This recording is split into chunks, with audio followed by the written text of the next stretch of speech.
নমস্কার, আমি নীলিমা। অনেক দিন পর আবার আরেকটি ভিডিও নিয়ে হাজির হলাম। তোমরা সকলে কেমন আছো? আশা করি তোমরা সবাই ভালো আছো। আমিও ভালো আছি, সুস্থ আছি। আজ শ্রাবণ মাসের প্রথম সোমবার, তাই বাড়ির সব কাজকর্ম সেরে চলে এলাম পুজো দিতে। বন্ধুরা, ভিডিওটি না স্কিপ করে দেখতে থাকো, আর ভালো লাগলে লাইক, কমেন্ট, সাবস্ক্রাইব করে দিয়ে বেল আইকনে একটি ক্লিক করে পাশে থেকো।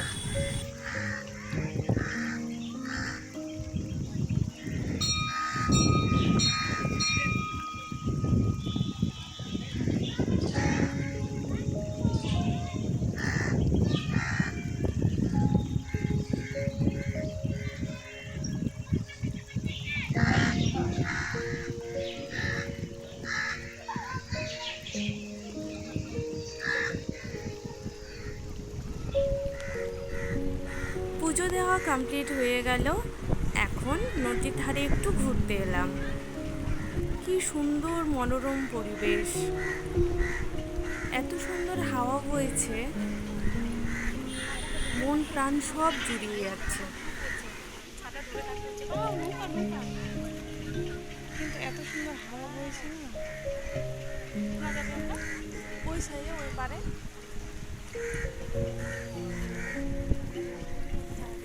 ঠিক আছে। সবগুলো নিয়ে নিব, সত্যি তো?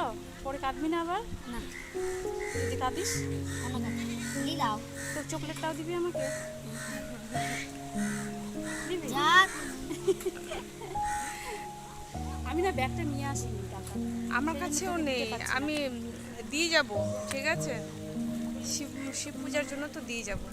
দেখ আমার থাকিস, হ্যাঁ থাকিস এখানে। এর মুখটা চিনে রাখিস। 50টা কখনো দেখতেই পাবি না। দিদি আসার জন্য অনেকবার বলেছি, কিন্তু দিদি একবারও আসেনি। তো আজকে এসে কেমন লাগছে? প্রথম আমি এলাম, আর প্রথম এসে এতটা ভালো লাগছে, মানে বলার যেখানেই থেকে যাই মনটা ভালো হয়ে যাবে, মনটা ভালো হয়ে যাচ্ছে। মন যদি খারাপও থাকে, মানে এসে বসে থাকলে না মন আপনি ভালো হয়ে যাবে। আর এত হাওয়া বইছে, আর সামনে তো তোমরা দেখলে কত সুন্দর হাওয়া যাচ্ছে। পারে চলো আমরাও যাই ও পারে। না, যেতে ইচ্ছা করছে, কিন্তু ভয় লাগছে যদি ডুবে যায়। না না, আমরা গ্রামের মেয়ে, তারপর এদিকে রোদ্রু প্রচুর প্রচুর, আর এখানে হাওয়া রোদ্রুটা মাঝে মাঝে মেঘলা হয়ে যাচ্ছে, তখন বেশ ভালো লাগছে। আর মাঝে মাঝে এমন সাদা আছে। এত হাওয়া বইছে, আমরা যে দুজনে গল্প করছি কিছু বোঝাই যাচ্ছে না। আর এই মাঝিকে দেখে এত কষ্ট হচ্ছিল, এত স্রোত বইছিল যে নৌকাটা যেতেই চাইছিল না। মাঝি খুব কষ্ট করে পার করছিল। মাঝিকে দেখে এত কষ্ট হচ্ছিল, কি আর বলবো। কি কষ্ট হচ্ছে চালাতে।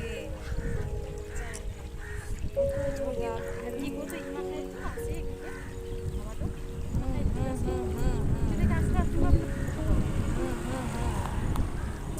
কষ্ট হচ্ছে না? কি কষ্ট করিস। হাওয়া খান এই মাথায় করছে, মাথায় নিয়ে আসে। ইস, আসপাই যাইনি কি, মানে এত কষ্ট, মানে যেতে দেখতে দেখতে যাবাই যাইনি। দেখ উনাইতে উনাই উনাই তো উনাই দেখ তোমরা না দেখ, না পারে নাবিবা, না পারে। আর এই কৃষ্ণচূড়া গাছটি কবে উল্টে গেছে কিছু জানিই না। এই এই বাঁধে যখন ঘুরতে আসতাম, এই গাছে এত সুন্দর কৃষ্ণচূড়া ফুল ধরতো, মানে দারুণ লাগতো। তারপর হঠাৎ করে বৃষ্টি, ছাদে কাপড় নিতে এলাম, আর এই যে দাদাভাই হঠাৎ করে ফোন করে ডাকলো নিচে। দেখা যাক কী জন্য ডাকলো, তো তোমরাও দেখতে থাকো। জানি না, কিছু হয়তো দেবে, কি সারপ্রাইজ দেবে সেটা আমি জানি না, তবে দেখো।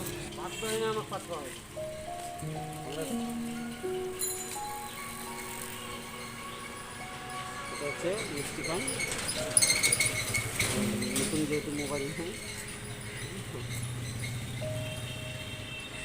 দাদা ভাই আমাকে টাকা দিচ্ছে, জানি না কিসের সব 2 3 4 5 খুচরাটাই গুনতি করতে হবে। 1 2 3 4 5 6 7 8 9 10 5,000 কিসের? আমার ভাইটা দিয়ে তো দাদা ভাই আমাকে মিষ্টি খাওয়ার জন্য দিচ্ছে। আর এটা হচ্ছে নতুন মোবাইল। 5,000 টাকা দিচ্ছে আমাকে 5,000 টাকা দিচ্ছে মিষ্টি খাওয়ার জন্য। মোবাইলটা